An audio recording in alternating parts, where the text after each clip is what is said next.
So here was a question that I asked earlier, Nicole, and I want you to take it. I said, I didn't think it was possible that Barack Obama didn't know Joe Biden's connection to the Chinese Communist Party and all the influence.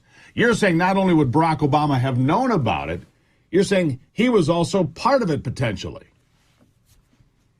Absolutely. So there's more than one CCP spy that has been cultivating the relationship in Washington, D.C. And so Joe Low, he made $20 million contribution to the Obama campaign. He went into the White House and took a photo op with President Obama and Michelle Obama. And guess what?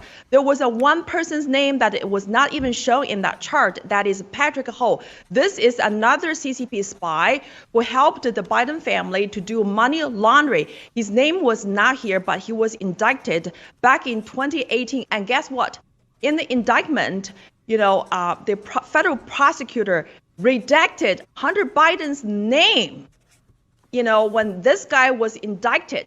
So someone within the DOJ and within the justice system is trying to cover this up. And we know this whole Hunter Biden story had been buried by 51 officers from the intel community. They blame it on the Russian operatives. But this is like I want to stick with that for a second. Let's back up just a little bit here. You're saying the Department of Justice actively scrubbed the books to clean up Hunter Biden's name so it couldn't be connected back to the Biden family, to this whole operation. You're saying they cleaned the books.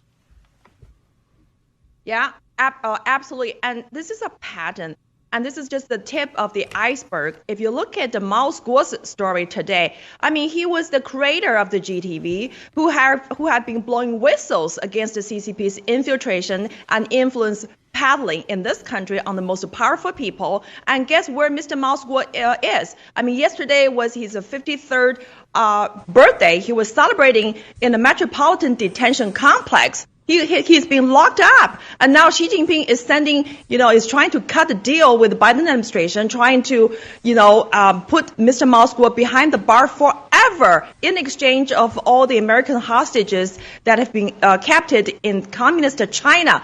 So the corruption goes very deep, and this is a very slow walking process.